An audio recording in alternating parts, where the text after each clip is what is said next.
Our Barrett Sallee thinks Georgia is going to win the SEC this season. They have the second best odds to do it. Last season, a perfect 4-0 when JT Daniels took over the starting quarterback job. And they returned pretty much all their offensive starters from their Peach Bowl victory over previously unbeaten Cincinnati. Smart entering his 6th season as the head coach at Georgia. They made the national championship game his 2nd season, but Smart has not led his team to the college football playoff since that 2017 season. Our Barrett Sallee speaking with Kirby Smart today at SEC Media Day. Our Kirby Smart, head coach of the Georgia Bulldogs. First off, you had a bunch of players come back that could have been drafted. That hashtag was unfinished business. What does that mean to you? Well, I use it to hold our guys accountable, because every time they think about an action or something they want to do, or they're overweight or they're not working hard, I tell them hashtag unfinished business. If you stayed for a purpose. So, the reason to stay is to get drafted higher, right? To win more games, to do it the right way. And we've really pushed that hard to our guys in the offseason. So Clemson in the opener, obviously the biggest game of week 1, potentially the biggest game of the year. Just what are your thoughts on the magnitude of that game, and what do you expect to see?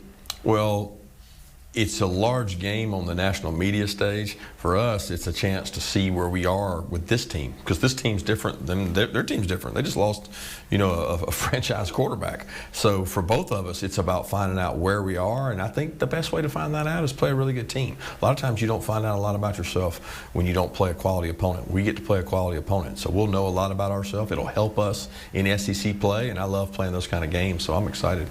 You hired Todd Monken last year to revolutionize the offense, so to speak. Such an odd offseason, not only with COVID, but also with your quarterback situation, throughout the course of the season. Now that you have a regular offseason, you have Todd Monken back. What does that mean? What are fans expecting to see from an offense that maybe has a full install? Well, I think the growth that we were able to do throughout the year, we had a lot of young players besides the quarterback. You won't find anybody that played 3 quarterbacks and finished in the top 10. That's not very common, to have 3 starting quarterbacks. So now we feel like we've kind of settled on a quarterback. He's healthy, and the players around him, which is a lot more important than the conversation about him himself. It's the players around him that can handle maybe a little more offense, a little more volume, and that's the part that's got to make the difference for us. With volume, you've got 2 massive tight ends. You said Eric Gilbert's going to be eligible, and then Darnell Washington is just a matchup nightmare. How creative can you get, knowing that you've got the receivers, you've got the running backs that can catch the ball out of the backfield, but you've got 2 tight ends that almost nobody can cover? Yeah, we're excited. We're going to see what Eric Gilbert can do at wideout. He wants to play wideout. We want him to play wideout. We feel like Darnell Fitz and Brock Bowers are going to be able to man the tight end position. We'll see where it goes in fall camp, because Eric's still a 245-pound man. So we got to figure out what gives us the best dynamic and how we use those tools. And I think Monken, when you're an NFL guy, that's what you do. You got to make sure that you can use the tools you're given, and we're going to do that. Your defense obviously was awesome last year. Secondary, you lose some pieces, but by and large, front 7 pretty much intact. How important is it for those guys to get pressure to help, maybe some of the new guys in the secondary? It'll be big. It'll be big the way we manage that. I think, the Aziz loss is probably more impactful than maybe even the corners. Both corners were drafted before Aziz, but the loss of that pass rush could be critical if we don't find somebody to replace that. We feel like we have some good young secondary players. They got to go play. That's part of this all-season discussion, is who's going to be the key factors. We've got some good young players. They got to grow up and play. Obviously, name, image, and likeness is a big deal now. How have you addressed that with your team throughout the course? Not only before it went into effect, but now that you've had the opportunity to make money. We've just been big on education. I'm big on, this is an opportunity. We're going to educate you and arm you with the ability to take advantage of this. But while we're doing that, be selective, right? Manage your time properly. Prepare for tax implications for guys that are getting into 4 and 5 digits. I mean, it's a situation that I don't know if some kids are ready for, but they're all going to get the opportunity.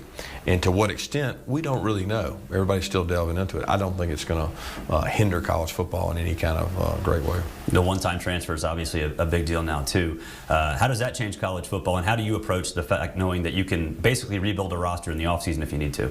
Yeah, it didn't change a whole lot, because kids were able to go before. They just might not be eligible. They might be. And, now they know they can. So it changes the dynamic of you can load your roster or repair your roster a lot faster but you will lose more too, because guys will be more transient, guys will leave. I think you'll find guys going back closer to home, very similar to Rick Gilbert did when they get away from home. If they don't like it at first thing your intuition tells you is go back home. So it'll be very interesting to see how it plays out the rest of the way.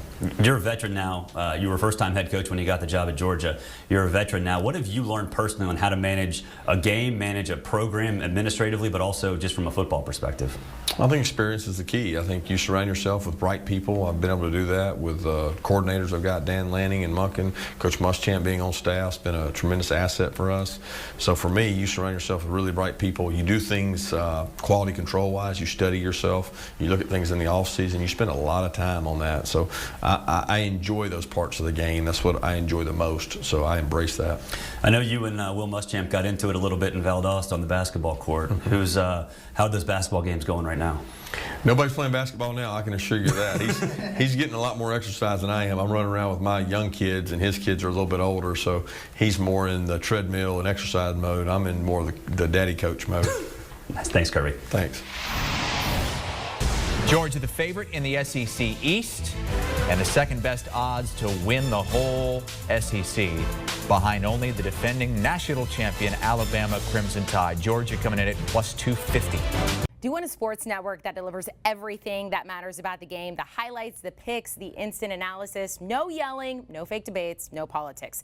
Hit the subscribe button and never miss a moment.